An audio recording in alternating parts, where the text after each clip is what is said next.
one another's perspectives. We ask this all in your name. Amen. Amen.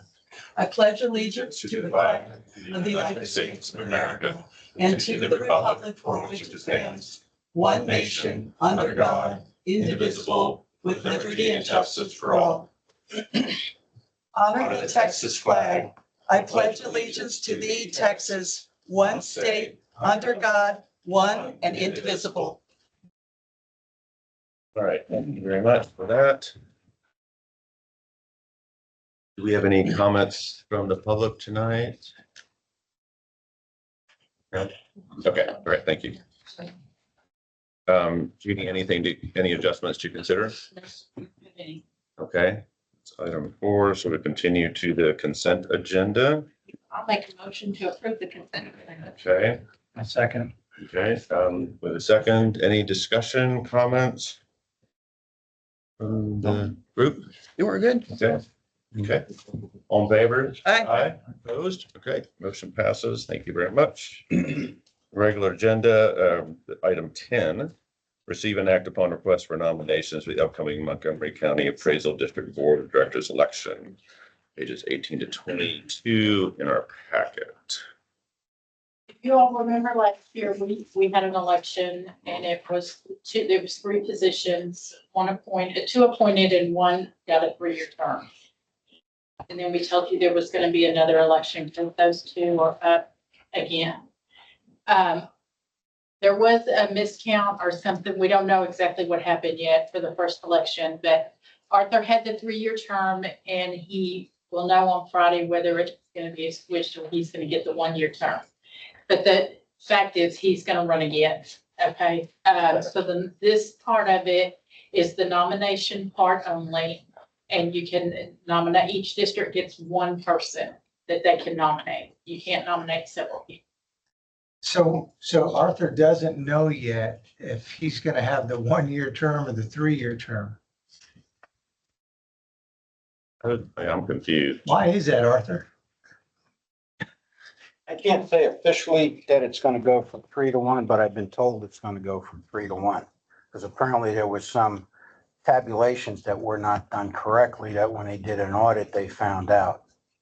So, but I'm supposed to know officially the board action takes on Friday, but there's great indication that the term will go from 3 to 1. So what that does for the election, okay? Last year's election, there were 5 positions that are appointed by the taxing units.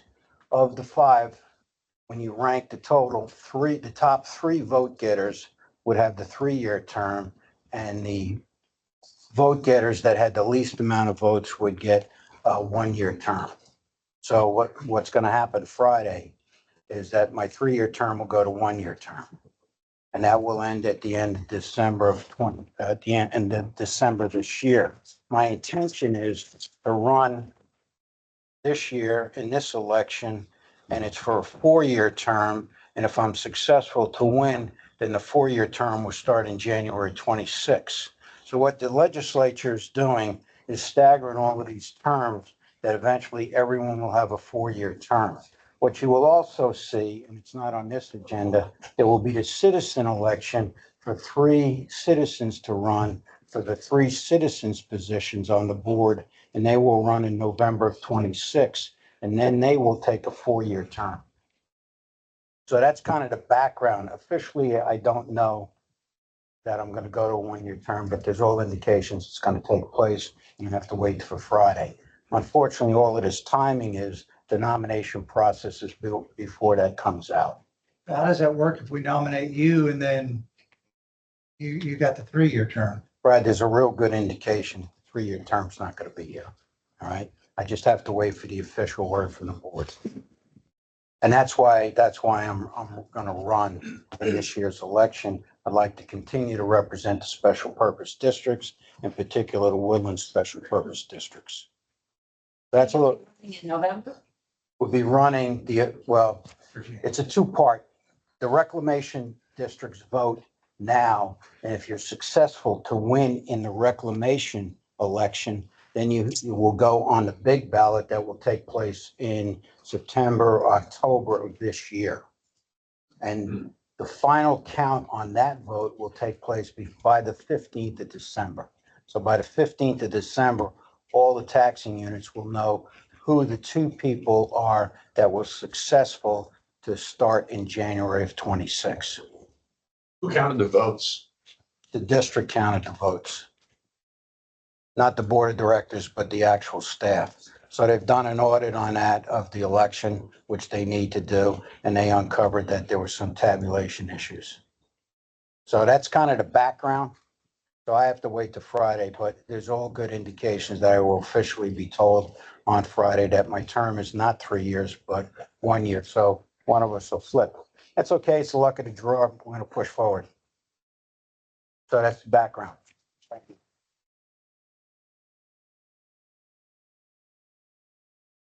Making a nomination, but potentially tonight. Metro It's- has nominated. So, I mean, he will be on the ballot. If you want to make a nomination as well, you can, but you don't have to. What did the other months do? Metro nominated Arthur, Mud One did not do anything. They don't have a vote. Yeah, that's right. They Three don't have any data. of the districts don't have votes. And 7 nominated, with the, Dr. Jerry Nash. And 60 nominated Arthur. And the letter says that the nomination resolution must be submitted before July 15th. And our next meeting is after that. That's that day. And it needs to be due Day now. Yeah. So there would be no other. It would need to happen today if you're gonna do it. Well, I got an email from a friend recommending Dr. Nash. It had a resume and I didn't bring it. I thought we wouldn't have to vote on this for some reason. So I thought it was very good and he's got a lot of education and experience, but sounds like he's an MD. PhD. PhD. You know, Does he have experience with appraisals and real estate or? No. He was the CEO of Conroe Regional. And another hospital too. I don't remember which. I think I met him before in my travels because I ran for Montgomery County Hospital District, I think, when he was at Conroe Regional. So I know him.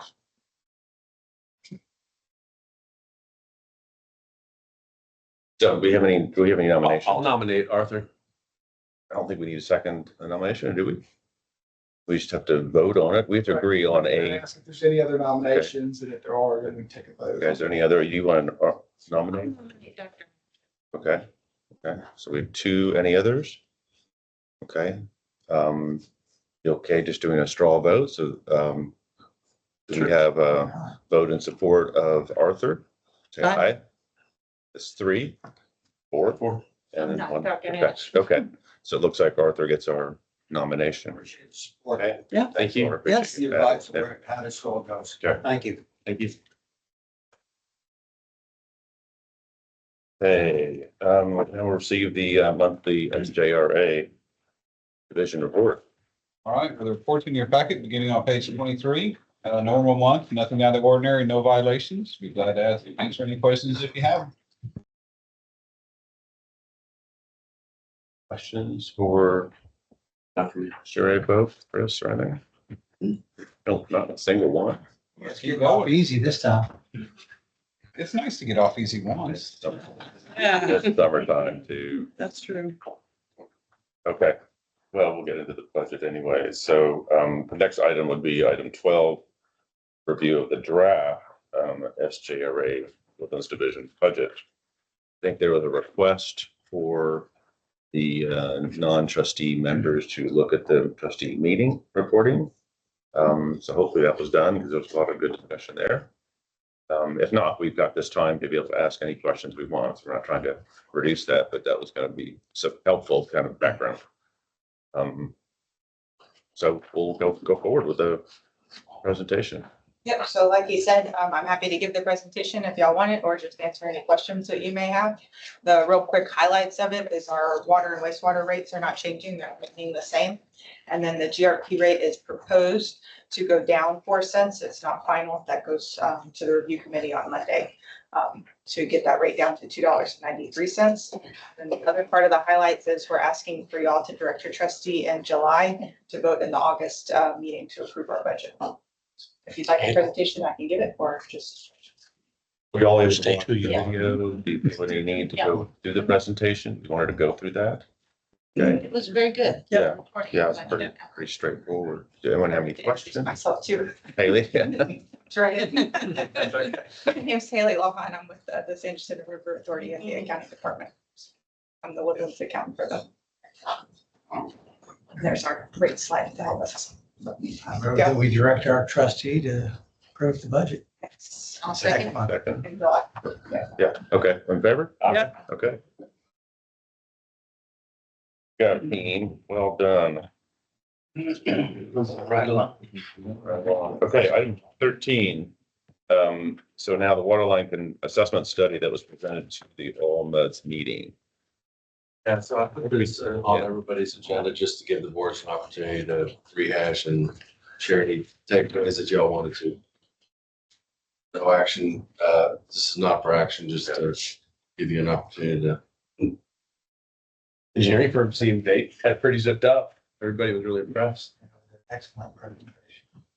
My comment that I made during the meeting, you know, I'm always about the faults and you can see a signal in the noise of all the spots where the breaks were. And hopefully when they replace lines that are along Woodlands Parkway there, that they put protection in. Yeah, So, turn it down a little differently. yeah, maybe a protective sheath around it of some sort, like they do at the high school intersection. It'd be interesting too, Chris, that when they dig that up or however you test it, you know, that just the quality of the pipe that went in the ground too. Yeah, so I guess UV can be a factor if that was sitting in some yard for years, the developer contractor threw it in there. Yeah, on PVC, that definitely makes it more brittle. Now I can make an impact, but it'd be curious to know. Now, it gives you more information on why it was breaking or what, you know, made a good choice or maybe a bad choice at the time. So, yeah. Mention why, what we've experienced on the current breaks, on the overbelling. Yeah, so a lot of on the PVC side, basically PVC, you take one joint and you shove it inside of another one, right? And so we've witnessed a lot of overbelling. Well, they'll actually take it and there's What, sorry? overbelling. Belling, yeah. And so you have a certain place on the other pipe you're supposed to stop, but they'll take this pipe and they'll shove it to that line plus a little bit more. And so then that little piece that sticks into the other piece will create a stress point. And then it'll run all the way down the pipe. So we've seen a lot of overbelling. We've seen lack of bedding, quite a bit of lack of bedding. Anything else you can think of? Those are the main two. Betting is sand or Oh, something yeah, soft. spraying in some type of material at the bottom to allow for any fluctuation. Also seen it where contractor, instead of putting the fittings to make a turn, they would just bend the pipe with the backhoe bucket. Yeah. So there's been some carelessness going on. What can you all talk about the right of way issue? On any project in general or Well. the town center? Sure, yeah. Town center. So we had a conversation with Commissioner Wheeler and to find out what his interest was in widening Grogan's Mill from two lanes in each direction to 3. He said, it's not on my bucket list for the next at least 10 years. But because our water lines are going in the ground for 30 plus 50, 30, 50, 60 years, we've got to redesign Grogan's Mill to make certain that that water line is outside the limits of that future lane. And so that's why there's been conversation about why we stopped acquiring easements and why to move town center water line forward, we've got to redesign portions of it to ensure that our new pipe is not going to be under new pavement at some point in the future. And so we'll need some time to get that done. Then we'll need to go acquire easements and then we'll be ready for construction. What do you estimate that'll cost if we acquire it? To acquire the easements, well, we had set aside $1.5 million previously. It may be a little more than that, 2 million. But otherwise, we're stuck with the water line in the right of way and subject to, if the county says move it, we got to move it at our cost. Yeah, didn't that happen on 242? Yes, sir. Yeah. And that's the agreement you make when you go put your water line or sewer line or whatever line you own in a TxDOT right of way or a county right of way. That makes sense. So we try to, like on our GRP lines, we typically have gone outside the right of way. Now here in the Woodlands, we're under the pavement. There's 242, I think it's probably the Windvale stoplight. There's metallic pipe. It was the only metallic pipe in the Woodlands. There's a connector like, yeah. Yeah. Why was that? Whatever the developer or engineer at the time spec for that job, or it could be whatever the contractor had available and put it in. I mean, as old as some of this stuff could be, we only have, I think it's less than 1% of our system is metallic pipe. Yeah. On the water system side, everything else is gonna be essentially PVC. Is it steel or duct line? I think it's steel. And Windvale, 242 and Windvale, I think there's a pipeline crossing there, which is why that's, it's, I haven't seen it dug up yet. So I don't know if it is steel or ductile iron, I'm not sure. So it didn't necessarily have a purpose that we know of why they would use metallic in just that one section. Well, if there's a pipeline there, is it? Usually for pipeline crossings, they'll Okay. use steel pipe or ductile Okay, I iron. didn't realize that. Cross. You know, they may come back, Gulf States may say you have to cross this with X material. I see. Okay. Or case it. Yes. Ring casing. That's what more modern. You just case, you put a pipe inside of a pipe. Yeah. So you have to lay two pipes. And every pipeline company is slightly different in their requirements to cross their pipeline.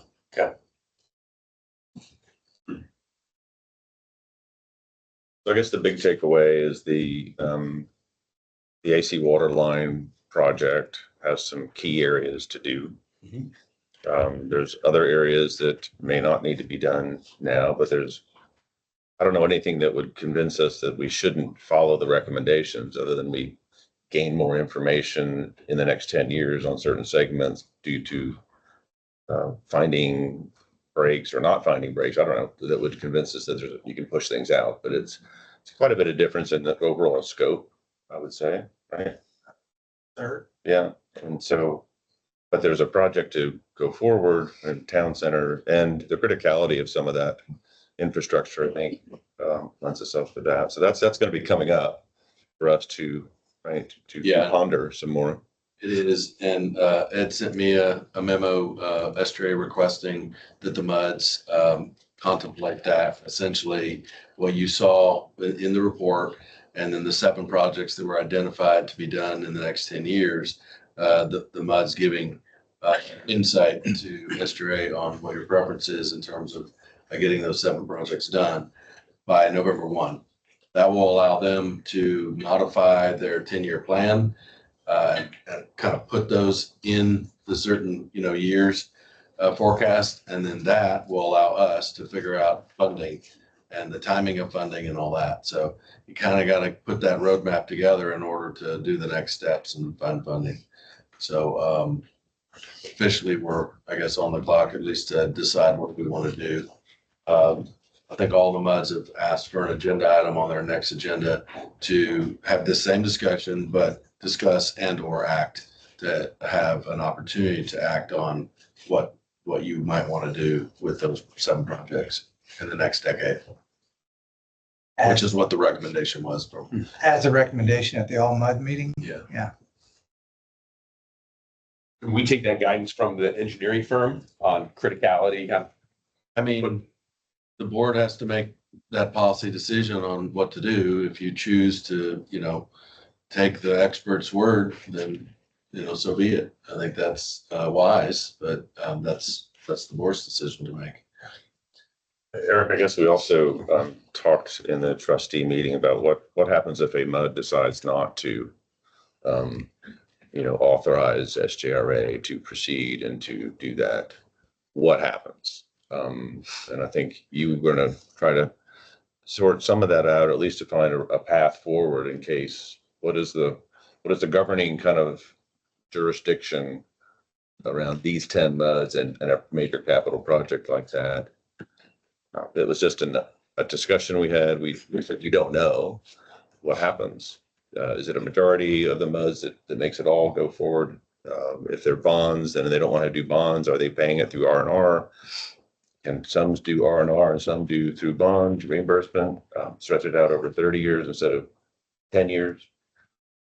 Well, I mean, Those are unknowns, I guess. Yeah, so River Authority in each of the districts have agreements for the facilities, and can't speak to how the River Authority would handle that situation, but there are any number of scenarios. I mean, there could be in theory. I mean, easiest is everybody says, okay, yeah, let's go issue bonds, and everybody participates pro rata and based on whatever the usage is, because it flows through in the wholesale rate, similar to what we did in 2017. So that's the easy answer.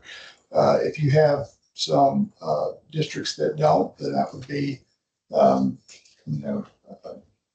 after the River Authority determine how to address that. I mean, the districts that did want to participate could certainly have those supplemental agreements in place, and then whether it was a cash call to the other districts if the River Authority determined that the repairs were a necessity, then that would be something the River Authority would have to address. Okay, on a district by district basis. Yeah. Will we next month have some of the analysis of dropping the first scope of lines, let's say the next 10-year cost into our rate structure and see what the impact is of that? We need to know, that needs to be done though, not next month, but once the MUDs give guidance to SJA on, the timing of things. I mean, in that presentation, there's a tier 1, tier 2, tier 3. I don't know that it's specifically called out years, aligning with 1, 2, 3. But that would need to occur and get put into the 10-year plan. And with that information, we could do that analysis. The other thing that's sitting here, that's part of that same analysis, is the treatment plan. Whatever happens with that. And so whether that's a small number or a bigger number or whatever that is, I think you're going to want to go into all of the bigger projects kind of with the bigger understanding of all of them. Because, for instance, you might run down the path of doing one and say, well, this one little one, let's say town center, maybe that only has a $10, $15, $20 water bill hit. So you decide to go down that path, and then you realize, well, the rest of them, that's another 100 million plus the treatment plant. Now we're not talking about $15 or whatever on the water bill. So you might have made a different decision, or you could do a blend, or you say, look, town center, it's already completed. The design's almost done. Maybe you go down with that on the water bill, and as you contemplate what to do with the rest of them. I mean, there's a lot of different ways we can skin this, but I don't know that we have all the data to do the full effect. What we do know from our previous evaluations was just for very rough numbers, about every 100 million is about a $30 water bill increase. And on the rollback, it was about half that. Rollback tax side, it was about 15. And that was just rough numbers. That's how we've calculated. But I would want to go back to the drawing board and redraw all that once we know what all the numbers are. And the 120 that's in that likely won't be 120, in 8 years. By the final projects, there's going to be inflation between your first project and your, last few. So that probably is not 120, because as he noted in the presentation, that's a 2025 number. So it'll likely be a little bit bigger, probably for the second half projects. So what would we be actually approving then next meeting? I'm a little unclear on that. Probably whether or not you agree and want to move forward with, or at least support the idea of moving forward with the 7 projects as it was classified in the report as critical. And thereby authorizing SJRA to drop that into the 10-year plan. Right, it wouldn't be, yep, correct, Right. correct. It wouldn't be authorizing to proceed with those, but So I rather, want to draw that distinction, right? We're kind of proceeding with, okay, go ahead and drop those into the plan. And then we start seeing how you pace it out and what that kind of starts looking like. And then we can apply some of the rate analysis once we start seeing some numbers fall out over years, so specific years, right? Okay. A couple of the MUDs were interested in going ahead and get town center water line engineering, re-engineering underway, Yeah. just to advance that schedule a little bit. And the easements, I think we're part of that, right? yes. Yeah, there's some heavy interest in that for several reasons. One, it was number one on their list, but also it's already mostly designed. Yeah. Other than this redesign because of the right of way stuff. And there's funds, to address that part of it. The design part of it. Is that a separate, kind of approval? Probably next would need to month? be. Is that a next month thing as well? We're talking about? Okay, right. And because it would be a reallocation of a S-trade budget line item for the 1.5 million, that's likely a trustee vote. Because it's a S-trade budget real, which are all trustee votes.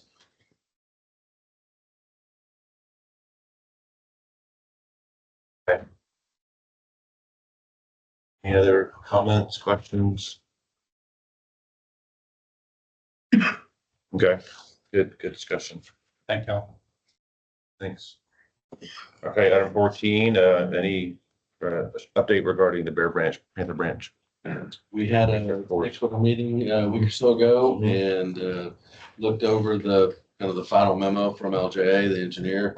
And what we agreed on consensus was to go ahead and kind of package it up and set up a meeting with area-wide agencies and different organizations that might help us find some additional funding to bridge the gap of the funding shortage. So we're going to be putting that together. Several directors in the stakeholder have expressed interest in assisting in the sales pitch, so to speak. And so appreciate that. And so we're kind of putting that package together and starting to gather the names of who to invite. But, you know, entities like the county, precinct, township, HGAC, RUD, those are some of the agencies and some folks that, you know, that are intertwined in those agencies would be invited. Hopefully we can put Mobility, knocking trees down. Townships probably doesn't want to have a whole bunch of trees taken down. So see who's a fire department, fire trucks through there. So that's where we're headed. Okay. Any questions, comments for Eric? Okay. All right, up to 15, attorney's report. Yes, sir. Legislative session thankfully over. We are working on our comprehensive summary of all the bills that did pass that are of interest, and sometimes more importantly, the bills that did not pass that were of interest. So the session ended up okay. It was a rough session with the new leadership in the House and so many new members, and but it turned out okay for our industry. There were a lot of difficult bills that were introduced, but not many at all that passed. If you were at the AWBD presentation, you may have seen one of my partners, Diana Miller, who co-presented with Trey on the legislative summary. So we'll have that to y'all before the next meeting. That'll be uploaded as we've done in the past, uploaded to the Google Drive for y'all. One bill we will be talking about implementation for the next couple of months is the one that requires now for for agendas to be posted 72 business hours as opposed to 72 calendar hours in advance of the meeting. So that will impact us and the timing, that the structure we have in place for directors to request items on agendas and for us to get agendas final for the MUDs. So we will likely have to push back the deadline for any directors to give items to staff to add to agendas to the Thursday or the Friday, the week before the trustee meeting, and instead of a deadline being the week of the trustee meeting, because we'll need to post agendas by Tuesday or Wednesday, the week of the trustee meeting, which will also mean that we will not have the ability to add separate items that come up in the trustee meeting to the next week's MUD meetings, but we can still discuss those under the general trustee report items. So Eric and I will be working on how to implement that going forward. I believe that's a September 1 effective date. So we've got a few months to kind of get our game plan down for that. But happy to answer questions if you have them. Also, we will need a brief closed session at the end of the meeting today. Any questions for Brian? All right, next, Brian. Appreciate it. Okay, item 16, discuss and or act on adding Woodlands Water Agency email addresses to the MUD 47 website. This request came in, and I guess it's somewhat complicated. It's not as easy as it sounds. Never is. We have some cybersecurity concerns, particularly with those that utilize the Woodlands Water email address, which Brian would agree that's what you should be doing, just in case you're ever requesting for information, just to keep your personal stuff out of it. So that's been a standing recommendation to all the directors. So if we put them on there, then theoretically you're receiving those emails on whatever device and whatever logins you have, that could create some access into the system theoretically. What's the overall threat? We're trying to kind of figure that out from our consultant, but so that's one of the concerns. There's a couple possible solutions that we've come up with to perhaps, and we're having a conversation with our website manager to identify maybe building a form where you select your MUD, select your director, and then they can send the note, and then the note maybe comes to us and we can forward it. Or even in best case, it ends up going directly. Now, if you respond, then whoever that is gonna then have your email address. So, but at least you get the information. So that's kind of what we're trying to work through right now. So I'm definitely in favor. I just, I don't want to, folks say, well, certain entities do it. That may be true, but we're dealing with 50 directors. It's a little bit different criticality, I guess, a little bit different impact. So that we want to buffer. So I don't know that I have the outright answer to make it happen, but we'd like to push towards doing the website form perhaps. And they'd still be able to get to you through that. So you think in a month or two, you'll have more information, or Sorry. you think in a month or two, you'll have more information? I think so, yeah. So we can't act on that without you kind of authorizing it internally, I think, right? All you could get from us is like, we're in favor of having communications with our constituents, I think, right? Yeah, I guess we've not technically taken a vote for that. If you need a vote, I probably do, but did it? Okay. Didn't we like back in February, January? I don't remember, but Yeah, I remember talking about it. Yeah. I think there was a request to do that, and it's coming out. I mean, does anyone object to No, figuring this out? I mean, I certainly Yeah. don't. just want the right answer. Yeah, I don't object to you solving the problem. We'll work towards trying to solve the riddle. Yeah. To facilitate. Yeah. Does that satisfy that item, do you think? I think so. Okay, item 17, general manager's report. All right, page 62 starts the report. As you'll see and continue to see, we've continued to expand the report to add a lot of information. At some point, if it gets too cumbersome, let us know and we'll back off. But we really feel like it's important to share all the things that we're doing.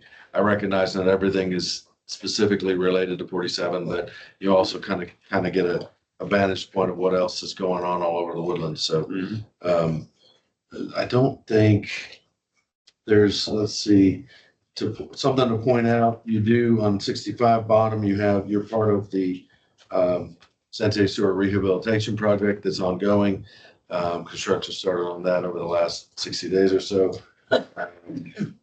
There is some ditch work that we are working through throughout all the districts. So that's ongoing, and the ditch assessment is continuing on as well. We're still hoping to have that complete in time to work through the budget, work that into the budget. Overall, staff is very busy right now. This is a busy time of year for us. When water usage goes up, water consumption calls go up. People are moving and transferring, moving in and out during the summers. And then we've been having some little bit of issues with our new billing software. So in your packet, you'll see at the back a letter that we sent out to all Woodlands residents, just thanking them for their patience. It hasn't been a significant issue, but some folks have been had issues. So it's mostly the online payers and how their bank talks to our bank and how that interface works is really where the issue is coming in, because you have to put your account number in if you're going to do online banking auto pay, and the account number's changed. So there was some initial issues with that. So we're still working through those, but And Eric, on that topic, you all knew who that was happening to, right? I think once you started digging into it, and then I believe you actually did communicate with those people directly, one-on-one, through whatever form of communication you had. Correct. There was a second cycle of that, right? Which may have been a little bit more people or less people, but it was another month of it. Yep. You also communicated on that event. Those were individualized. Those are individuals. Yeah. And now this last time you have sent a note to everyone who gets a bill from you that, hey, this is what's been going on. It was 300 out of, I don't know what your total counts are, 34,000. Yes. So not a great large percentage of it. Is that generally trying to describe the process of your communication with the residents who had some of those issues? 100%. Yeah. Okay. And the reason that I wanted to send it out to the bigger group, even though most folks didn't experience issues, was the issues that were coming in at like 100 or 100 apiece. And we would find out that there was an issue in some cases. And I said, as long as it's kind of spotty and we can't predict, where the issue is, but it's still coming in small numbers. I just wanted to let the whole community know, hey, this is what's going on right now. And if you do experience an issue in the next month or so, this is why. Instead of them wondering and then getting specific emails from us. We'll still do that in those situations, but yeah. And nobody's water was cut off and. No, that was that one you of know of. I mean, right. Right. That was the kind of the big issue originally was our system didn't tell us that the individual tried to pay. And so because it got kicked back, well, on their side, they tried to pay. But we see that it was a delinquent. So that triggers delinquent hangers. So that without us knowing that, wait, time out, some of them actually tried to pay. So that was, but no one got cut off. And that'll also initiate a penalty, which we also waived for those that actually did try to pay. So we're working through it. All right. I know you are. I just wanted to clear that up. Yep. Thank you. Absolutely. AWD, we had, like Kim and I myself went, and since I've been here now 2 years or so, it's the largest attendance from directors from all the MUDs. So that was very encouraging. I'd like to continue to increase that and support AWD, but also support ourselves in learning, the various things that are related to water districts. So it's a good organization that helps, with information and for directors, particularly newer directors, but certainly all directors on, what's going on in the industry and hot topics and things like that. So, so I appreciate y'all's involvement. I think y'all were the most attended MUD, now that I think about it, with three members. So that was fantastic. Yeah. It's fun. Yeah, absolutely. Yeah. CCR reports, copies up there. This is your water quality report, annual water quality report that will go out to the customers by July 1 as a separate billing, so that's a separate send. So your customers will see that. And that's your results of your water quality testing that you do for the state. So no red flags or any issues with water quality specifically. So we'll be sending that out as we're required to. That doesn't have the PFAS testing on it, right? I didn't think so. Okay. That's coming. It was done, right? That's a good question. Whether or not it will go on to that in the future, I don't know. Did that lady say that, Kim, because that was one of the seminars we sat through, Kim and I, Right. and it looked like the PFAS was gonna be, EPA is gonna start to require it. Yes, we did include a statement also about the reporting. Let's see, it is, yeah, PFAS sampling occurred in February 24. May 2024 results were within the required limits. Testing for lithium was included as well. So we did put a blanket statement. Okay. And Infomark reviewed that as well, just to make sure that that would be okay to work. Mhm. So. Okay, good. That's all I had on my report. I pick it to John for communications. Lithium is a line item on there, I believe. And we're gonna push that CCR out in multiple ways. It won't just be in mail, sending email, social media, web pages. All right, page 76 starts your communications report. June kicks off our third quarter strategic plans. We have a high focus on water conservation, of course, for summer. That is a good thing to focus on. You'll see a lot more on conservation next few months. Infrastructure renewal communications campaign, continue to make some strides there. We've done a number of things with the website. We have a digital toolkit now to make it easier for individuals and groups to take our social media messaging and push it out. So we're just going to put that in their platform so they can run with it. And we have a GIS-based interactive map coming soon. That's going to have, look on the map and find projects in your area and click on that, pull up more information. So that'll be a nice tool for folks. We have a page now in the community working group, and we've done some other publication on that specific effort within renewal campaign. And we're seeing a nice return on visitation to that website, continues to track upward. So that's positive. We had almost 1,300 page views last month, so it continues to climb. So we're seeing a good response to that. The community working group is holding their 5th meeting on July 1, and they're going to hear from Carollo at that meeting. More about the wastewater treatment plant. On the Woodland Water website, I put some stats there for you. Just checking in since we're well into the year. These stats are through May. We're holding steady with what we're doing in 2024. So since beginning of 2023, when we implemented the strategic plan, we've essentially doubled our visitation. We peaked out at 45,000 average page views per month. That's a metric I like to use. Pretty different pages are being seen each month. So you visit 10 times in a month, you're one unique visitor, but you may visit 20 different pages. So we track both those. Anyways, we're holding steady with last year, and I think that's a really healthy number. But of course, we want to keep growing it too. You've got some current market materials on the next few pages. On page 79, the upcoming bill ad on water conservation. And then finally, the outreach calendar there. At the bottom of 79, I will be at the farmers market on this Saturday. Any questions? All right, thank you. Thanks. You mentioned that there was a 78% sign up for Water Smart. I don't know if that was in the trustee meeting or your update. So I thought, Yeah. That's really great. Yeah, we were at 20 or 90%. And we kind of joked, it'd be nice if we could get to like 80, and that was like a year and a half ago.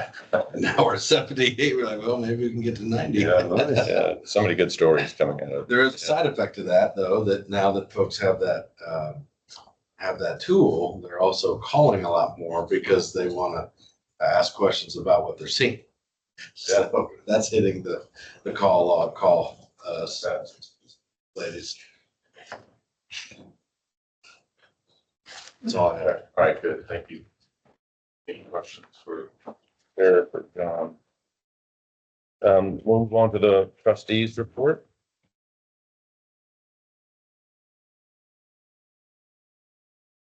It was you want me to start this, Eric? Or you want to chime in? Or how do you want? I'm happy to. Main points were really to talk about the STRA budget presentation. That was the big item. And then I guess we talked a little bit about the AC water line stuff, but not in much detail. Those were the highlights. Yeah, I think on the Public Education Committee's update with the community working group, just to keep them informed as we move through kind of the analysis we're doing from the AC water lines to Corollo now be given. That information is not preceding any other information that's being handed out there, but certainly good for that group to digest and be aware of. And I think it's still going to be pretty helpful to us as we go through the 10-year plan, make those revisions. Those are all going to be key messaging points that I think that group will really benefit and help us to spread the news and the words about it. There's also some points on the GRP summary as well. Forgot about that. Yeah, quite a bit. That's in the trustee summary as well. Some things that occurred at the GRP. Yeah, if you watched if you saw the whole, that was a good update on GRP to see that maybe there's some more throughput occurring and that's what we're looking for, right? That's our goal. So. And yeah, the price is going down by 4 cents and the throughput's going up. Amen. Any questions on the trustee report? All right, 19, looks like we will recess for a short period of time, folks. Thank you. Eric needs to stay, everybody else is.